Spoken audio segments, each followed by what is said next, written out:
salam sejahtera untuk kita. Perkenalkan, nama saya Bunga Lasria Gultom, mahasiswa PPG dalam jabatan kategori 2 di Universitas Pancasakti Tegal. Unit kerja saya di SMP Santo Ignatius Medan, Sumatera Utara. Saya guru bidang studi pendidikan kewarganegaraan. Hari ini, Selasa tanggal 13 Desember tahun 2022 akan melaksanakan perekaman video praktek mengajar untuk memenuhi tugas uji kinerja PPG dalam jabatan kategori 2 tahun 2022. Berikut video pembelajaran saya. Selamat menyaksikan. Ya, siapkan dong. Stand up please. Get ready please. Say good morning to our teacher. Good morning, ma'am.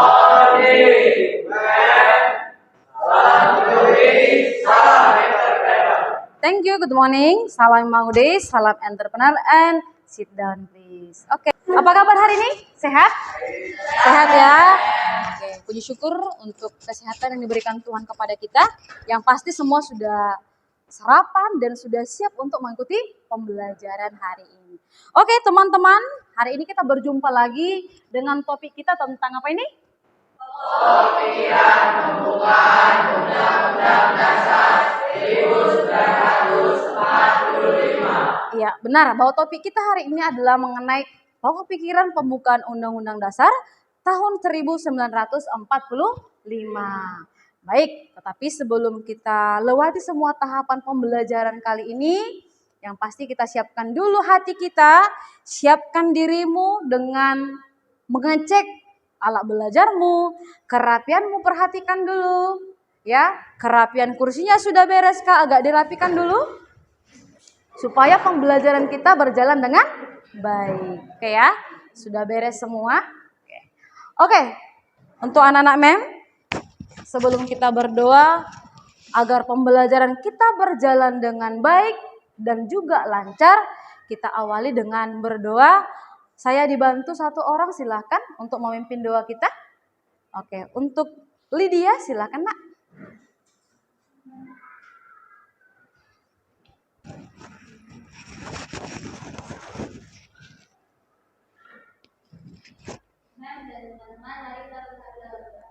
Dalam nama Bapa dan Putra dan Roh Kudus, amin. Amin. Dalam nama Bapa dan Putra dan Roh Kudus, amin. Terima kasih banyak untuk saudari Lydia sudah menghantarkan kita melalui doa pembuka. Oke, untuk kehadiran, mana sekretaris kelas kita? Sekretaris? Iya, Elisa, bagaimana untuk kehadiran kita Nak? Oke, hadir semua. Maka untuk absensimu seperti biasa, kamu klik absensimu di sekolah dengan link berikut ya. Ini link ini. Kamu pastikan kamu sudah submit absensi kehadiranmu di kelas PPKN di aplikasi sekolah.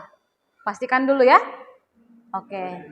Melaksanakan pembelajaran kita dengan nanti menggunakan metode pembelajaran PBL, problem based learning, yakni menelaah masalah terkait materi kita kali ini.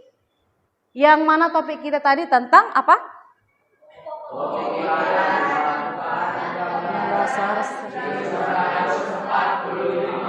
Iya, pokok pikiran pembukaan Undang-Undang Dasar tahun 1945. Nah, tetapi sebelum itu kita menanamkan kembali dan menumbuhkan rasa semangat nasionalisme kita dengan kita nyanyikan satu buah lagu, tetapi juga saya akan dibantu oleh satu orang. Silakan boleh ya, saudara Stephen ya, boleh kemarin Nak.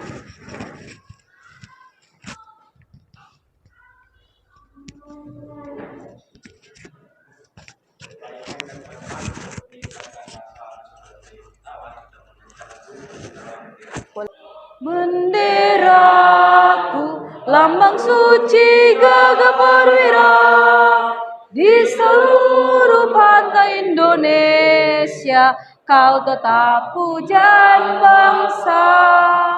Siapa berani menurunkan engkau, serentak rakyatmu membela. Sang merah putih yang berwira, berkibarlah selama-lamanya. Satu atau dua orang memberikan pemahaman atau memaknai apa pesan dari lagu yang baru kita nyanyikan tadi. Terima kasih atas kesempatannya. Saya akan menjawab menurut pendapat saya sendiri. Menurut saya makna dari lagu Berkibarlah Benderaku ini bahwa di seluruh pantai Indonesia atau dari Sabang sampai Merauke seluruh masyarakat Indonesia itu bersedia untuk setia dengan rasa nasionalisme mereka untuk menjadi bangsa Indonesia yang akan menjaga negara dan bangsanya sampai selama-lamanya. Oke, good untuk pendapat dari Janeta. Mungkin kembali tentang topik kita minggu lalu, Mem akan berikan kuis ya untuk menguji kemampuan kalian terkait topik itu. Mem juga sistem rezeki lah ya. Artinya kalau nama dia nanti yang terpilih, itulah yang menjawab pertanyaan. Terima kasih ya. Supaya adil, yang memilih saya atau kalian? Oh, mem saja ya. Baik. Oke, saya tidak lihat ya. Nih, ada ya? Ada. Baik. Oke, saya tutup mata ini supaya tidak ada istilah ini karena saya ini tidak. Saya tutup mata ya. Aca. Ya, ini dia. Oh, satu. Oke. Mungkin saya dibantu nih saudara Aldo nih. Buka dulu Aldo. Siapa itu ya? Oke, saudara Aldo nih. Atas nama siapa tuh, Do? Atas nama Agatha. Agatha. Oh. Terima kasih atas kesempatannya, Mem. Jadi pertanyaan pertama itu alinea kedua pembukaan Undang-Undang Dasar 1945 menunjukkan kebanggaan dan penghargaan atas perjuangan bangsa Indonesia yang jawabannya itu B, telah mencapai kemerdekaan. Terima kasih. Oke, apa benar? Benar. Baik, kita berikan dulu tepuk apresiasi dengan good job. Ya, baik. Oke, bagus. Untuk nomor 2, mungkin lebih ini ya supaya lebih adil mungkin. Saudari Agatha mungkin kemarin. Nah, pilih ya siapa lagi ya? Siapa lagi nih ya? Pilih satu kertas dan buka namanya siapa nak?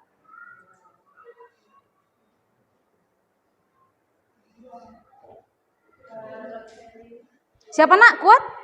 Roselina. Oke.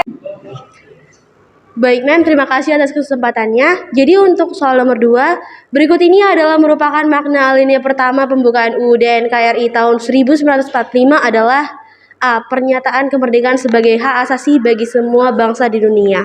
Terima kasih, Mem.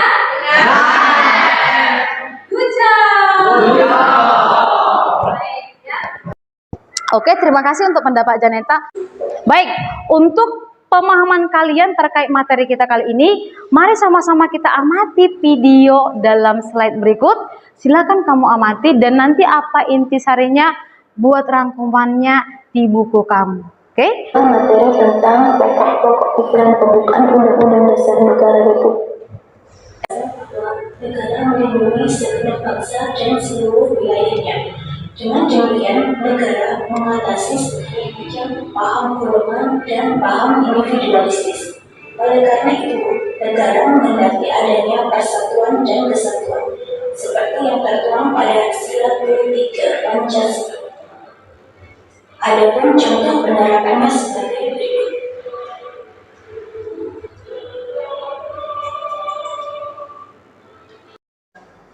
Baik, terkait pokok pikiran pembukaan Undang-Undang Dasar. Mari kita lihat dalam slide berikut ini, ya. Ada gambar yang berkaitan dengan pokok pikiran. Pertama, coba kamu kasih dulu pemahamanmu, analisismu terkait gambar yang ada di sini. Ada gambar 1 dan gambar 2. Oke, mungkin siapa yang bisa kasih pendapat terkait analisis dalam gambar 1 dan gambar 2 ini? Baik, Men, terima kasih atas kesempatannya. Jadi, dalam gambar pertama terdapat tentara dalam menjaga kedaulatan negara, dan yang kedua ada kegiatan melestarikan keberagaman dengan dilaksanakannya seperti festival atau perlombaan dalam hal suku budaya. Dan kedua gambar tersebut merupakan sama-sama dalam menerapkan pokok pikiran pertama, yaitu negara melindungi segenap bangsa Indonesia dan seluruh tumpah darah Indonesia. Terima kasih. Baik, nah terkait pokok pikiran yang sudah kita bahas tadi, ada pokok yang pertama, kedua, ketiga, dan keempat.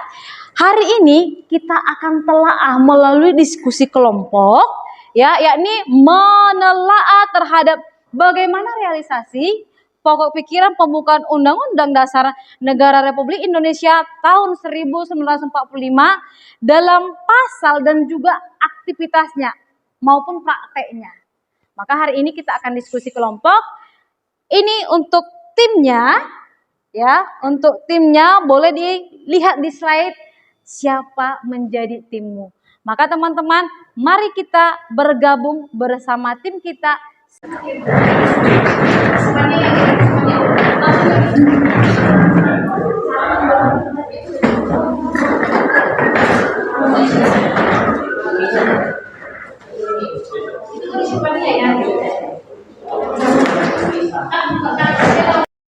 Baik, nah pastikan kamu sudah bergabung dalam tim ini. Saya cek dulu untuk timnya. Tim 1 di mana? Oke, tim 1 ketuanya siapa? Oke, Jefferson sebagai koordinator dalam tim 1. Oke, tim 2 di mana? Oke, tim 2 siapa koordinatornya? Oke, Elisa adalah koordinator tim 2. Tim 3? Oke, tim 3 koordinatornya? Bremo untuk koordinator tim 3. Tim 4 di mana? Oke, siapa ketuanya? Oke, koordinatornya adalah Gamaliel. Baik, nah jadi untuk semua tim yang mau dilakukan apa itu, Mem? Ini ada petunjuk kerja kita. Baik, untuk tim 1, mana tim 1 tadi? Nah, tim 1, ya, tim 1 ini kasus yang akan kalian telaah. Kamu search, ini link terkait kasusnya, ya, kalian temukan itu dan berikan pemahaman kalian terkait kasus yang ada dalam link tersebut. Tim 2 di mana? Oke, tim 2 ini untuk kasus kelompok tim 2.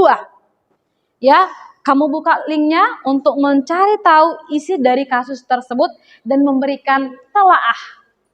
Tim 3 di mana? Oke, tim 3 ini kasus untuk kalian telaah. Ya, cari tahu informasinya dan berikan pendapat kalian. Tim 4. Nah, tim 4 ini terkait kasus yang akan kalian analisis dan berikan tanggapan dan pemahaman kalian. Baik, mari setiap tim, mari kita diskusi bersama.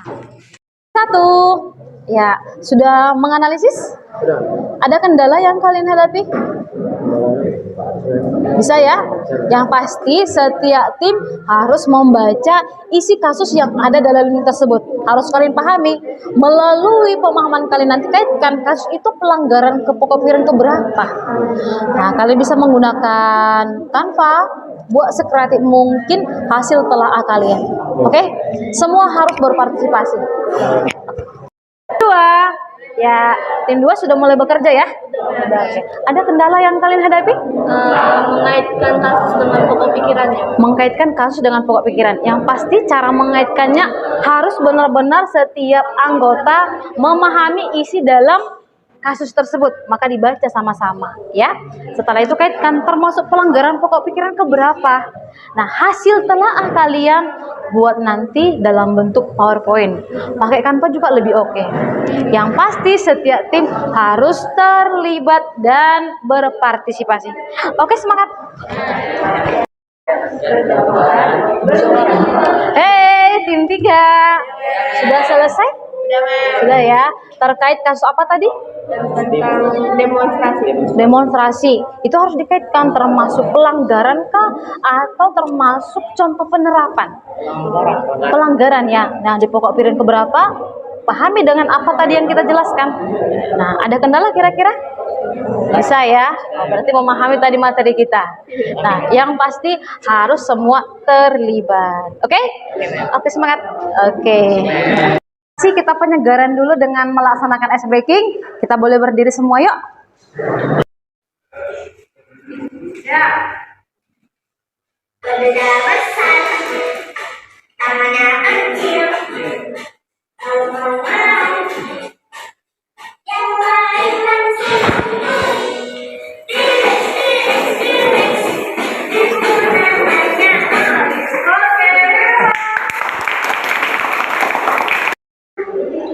Baik, untuk semua anak MEM, hari ini kita presentasi.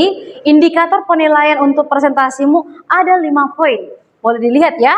Pertama, sikap. Bagaimana sikapmu dalam mempresentasikan hasil diskusi kalian. Yang kedua, suara yang jelas, tentunya kuat, supaya audiens juga memahami apa yang kamu sampaikan. Yang ketiga, bagaimana kamu memahami atau menguasai topik. Maka pada saat nanti ada tanya jawab, usahakan kamu mampu untuk memberikan respon terkait pertanyaan yang diberikan oleh pembanding. Yang terakhir, yang keempat ada kreativitas dalam penggunaan aplikasi atau media. Apakah kamu menggunakan Canva, PPT, dan lain segala macam.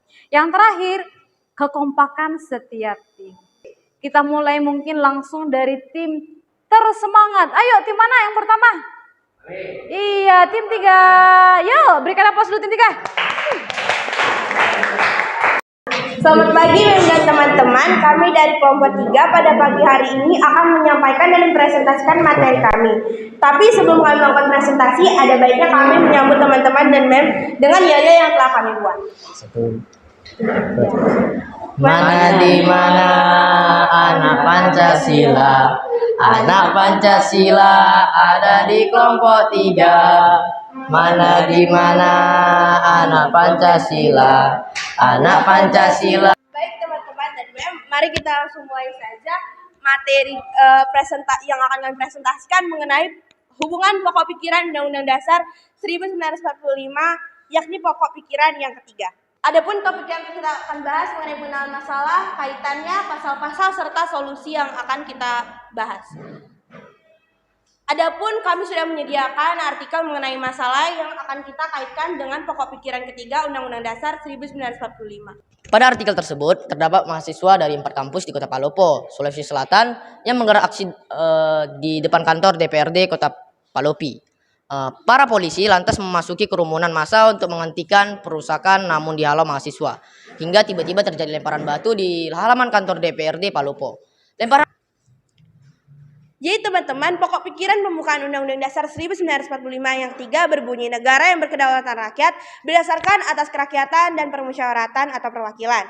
Adapun pasal-pasal yang terkait sebagai berikut. Yang pertama, pasal 1 ayat 2 Undang-Undang Dasar 1945. Upaya yang pertama, pemerintah atau pihak yang menjadi tujuan aksi harus melakukan penggalangan atau negosiasi awal baik secara organisasi maupun individual kepada kelompok aksi melalui korlap. Baiklah Mem dan teman-teman, sekian materi yang dapat kami sampaikan. Tentu tanggapan dalam bentuk pertanyaan, kritik, saran akan kami persilakan dengan sangat senang hati. Baik, kami berikan kesempatan kepada kelompok pembanding kelompok 2 untuk menyampaikan tanggapan dalam bentuk pertanyaan kepada kelompok kami. Oke, terima kasih atas kesempatannya. Izinkan kami bertanya. Jadi saya Michelle di sini mewakili kelompok 2 ingin bertanya dalam hal untuk menangani masalah tersebut terdapat di situ meningkatkan profesionalisme anggota Polri dalam pengamanan. Jadi lantas apa di kegiatan dalam bermasyarakat seperti apa penerapannya? Baik, terima kasih kepada Saudari Michelle dari kelompok pembanding yang sudah menyampaikan pertanyaannya. Saya akan mencoba menjawab mengenai bagaimana bentuk ataupun upaya secara langsung bentuk profesionalisme Polri ataupun aparat keamanan dalam menangani kasus unjuk rasa yang terjadi. Pada dasarnya pada pasal 13 Undang-Undang Nomor 9 Tahun 1998, aktivitas unjuk rasa tidak perlu mendapatkan izin kepolisian. Namun partisipan unjuk rasa cukup menyampaikan surat pemberitahuan tertulis dan segera memberikan surat tanda terima pemberitahuan ataupun STTP kepada aparat.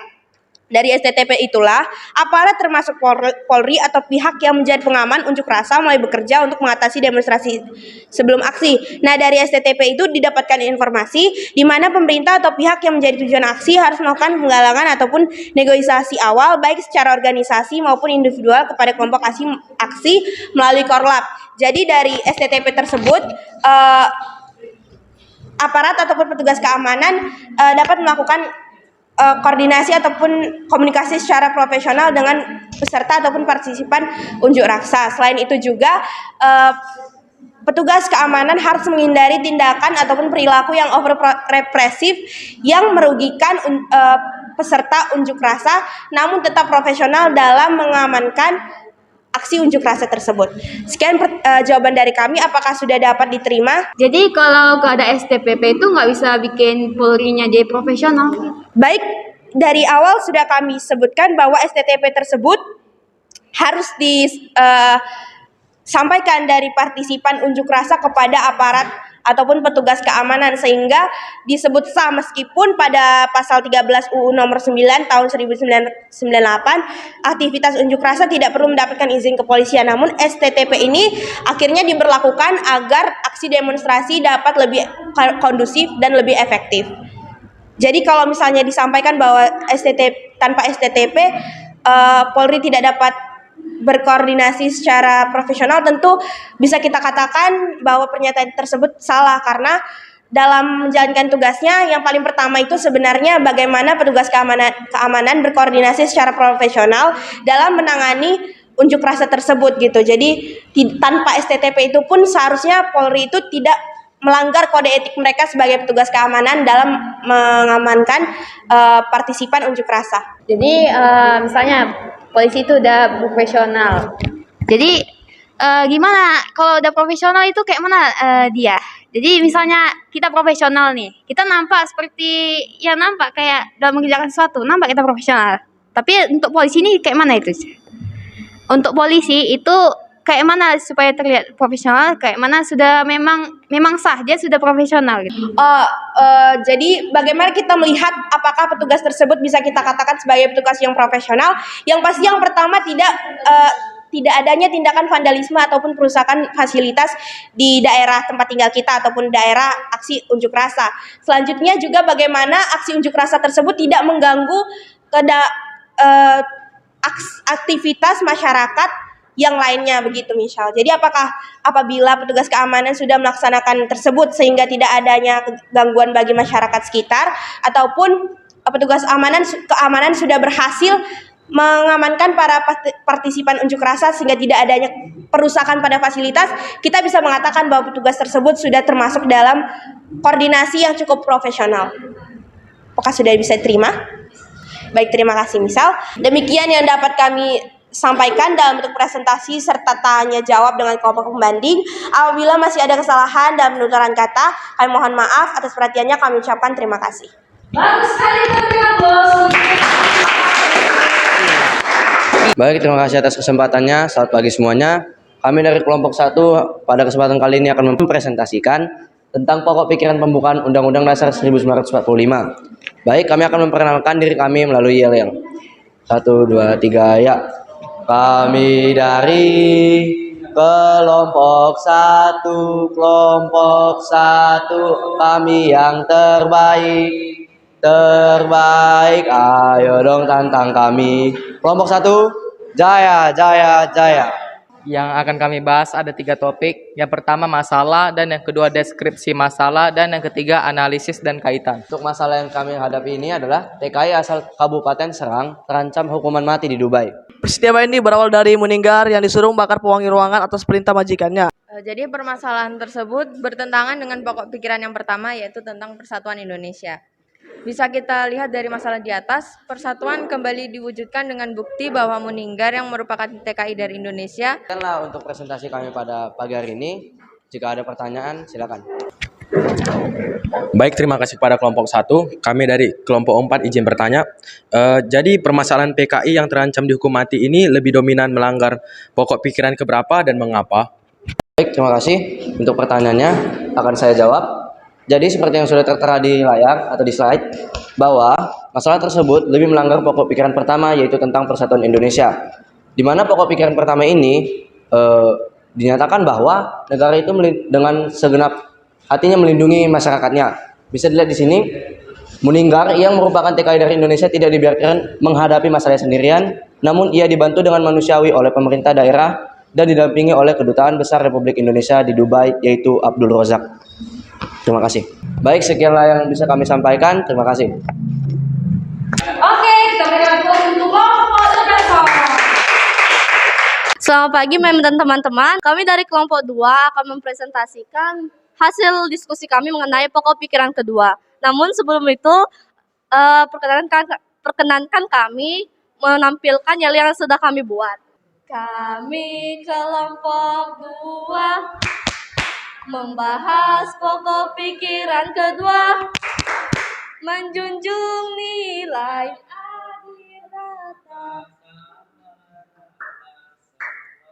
Level dari deskripsi kasus. Judul dari kasus kami ialah akan laju kenaikan harga BBM, pemerintah berikan BLT BBM untuk warga tidak mampu. Adanya kondisi geopolitik yang sedang carut-marut pasca pandemi COVID-19 dan belum berakhirnya perang Rusia-Ukraina menyebabkan harga beberapa komoditas dan bahan pokok melonjak naik, sehingga pemerintah memberikan kebijakan dan membantu para masyarakatnya dengan memberikan BLT sehingga membantu masyarakat kelas bawah agar dapat mengakses BBM secara tepat sasaran. Adapun kesimpulan yang kami dapatkan, yang pertama, pokok pikiran pertama merupakan penjabaran sila ketiga yaitu sila persatuan. Yang kedua, pokok pikiran kedua merupakan penjabaran sila kelima yaitu keadilan sosial. Pokok pikiran ketiga menjabarkan sila keempat. Demikian presentasi dari kami. Kepada kelompok 1 sebagai kelompok pembanding kami persilahkan. Baik, terima kasih untuk kelompok 2. Berdasarkan presentasi yang sudah kami simak tadi, adapun pertanyaan kami adalah apa yang dimaksud dengan kondisi geopolitik? Baik, terima kasih pertanyaannya. Saya akan menjawab.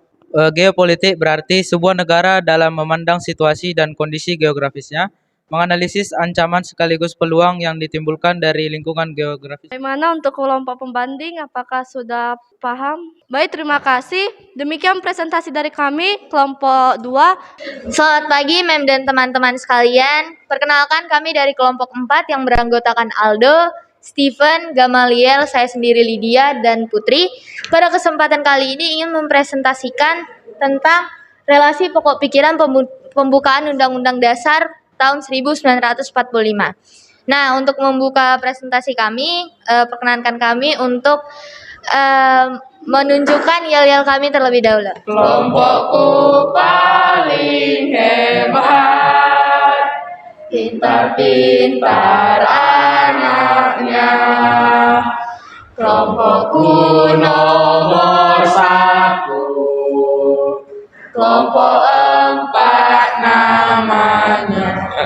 Jadi pada kesempatan kali ini kami akan mempresentasikan tentang relasi pokok pikiran pembukaan Undang-Undang Dasar NKRI tahun 1945. Pokok pikiran Undang-Undang Dasar terdiri dari 4, yaitu ada persatuan yang dimana sesuai sila ketiga, pokok pikiran kedua nilai keadilan sosial sesuai sila kelima, pokok pikiran ketiga nilai kerakyatan sesuai sila keempat, dan pokok pikiran keempat yang akan kami bahas yaitu pokok pikiran yang nilainya yaitu nilai ketuhanan dan kemanusiaan yang dimana sesuai dengan sila pertama dan kedua Pancasila. Permasalahan yang kami angkat adalah dalam berita tersebut menjelaskan kegiatan dalam merayakan perayaan Natal sebagai ekspresi sukacita, termasuk kegiatan Santa Claus seperti yang dilakukan pemuda dan remaja gereja Masih Injil di Bolang Mongodo atau GMIB Immanuel Gropal Launut Kecamatan Modayak. Saya mewakili kelompok 3 yang memberikan pertanyaan. Dalam pelaksanaan pokok pikiran keempat, yang pasti ada masalah dan konfliknya. Misalnya minimnya toleransi antara umat beragama sampai berujung mengganggu hak beribadah umat beragama lain. Nah, kalau dari kelompok kalian, apa sajakah bentuk upaya yang dapat kita lakukan untuk menghindari konflik tersebut? Terima kasih. Baik, terima kasih kelompok 3 atas pertanyaannya. Jadi untuk mengatasi konflik yang terjadi antar agama di Indonesia ada beberapa upaya yang dapat kita lakukan. Yang pertama yaitu dari diri sendiri, di mana kita menanamkan prinsip bahwa setiap agama itu ajarannya adalah benar dan setiap agama itu sama, tidak ada agama yang paling benar, agama paling salah, tapi semuanya setara. Yang kedua yaitu lewat pembelajaran dari orang tua, guru-guru yang ada di sekolah untuk mengajarkan kita bahwa pentingnya bertoleransi antar umat beragama. Baik, saya akan menambahkan, kami yang intinya adalah sosialisasi yang sudah disampaikan di poin nomor kedua yang disampaikan oleh dia. Namun ada satu yaitu penegasan yang dilakukan oleh pemerintah terkait hukuman-hukuman yang diberikan kepada orang-orang yang melakukan atau menciptakan konflik terhadap suatu agama. Misalnya pasal 302 di RKUHP yang menyatakan bahwa orang yang menista agama terkena hukuman yaitu 5 tahun penjara. Mungkin itu saja yang bisa kami sampaikan. Baik, sekian presentasi dari kami. Terima kasih atas perhatiannya. Baik, teman-teman semua, pembelajaran kita dan juga kegiatan presentasi sudah selesai, maka kita akan melakukan refleksi terhadap kegiatan ini dengan nanti masing-masing kelompok menjawab pertanyaan yang ada dalam slide. Ya, ada lima di sini pertanyaan terkait bagaimana kegiatan yang kita lakukan hari ini, baik dalam pembelajarannya maupun dalam kegiatan diskusi maupun presentasi. Nah, untuk yang pertanyaan pertama, ya, untuk pertanyaan pertama mungkin boleh dijawab satu orang, boleh Elisa. Nomor 1, pengalaman apa yang Anda dapatkan dalam kegiatan ini? Oke, jadi pengalaman yang saya dapatkan itu saya dapat melatih kerjasama saya dalam tim agar lebih baik lagi, dan selain itu juga saya bisa mendapatkan informasi. Selain dari kerjasama itu, saya juga mendapatkan informasi dari apa yang kami diskusikan. Mungkin itu saja, terima kasih. Terus untuk si Elisa? Nah, untuk pertanyaan yang kedua, kendala mungkin yang kalian hadapi pada saat kegiatan kali ini. Perwakilan dari tim 2 ya, misal. Terima kasih atas kesempatannya, Mem. Izinkan saya untuk menjawab. Jadi kendala yang kami dapatkan selama melakukan kerja kelompok tadi, adanya kesalahan pahaman terhadap suatu informasi dan juga kesusahan dalam mengaitkan pokok-pokok pikiran dengan kasus yang kami selidiki. Terima kasih. Oke, berikan aplaus untuk Michelle.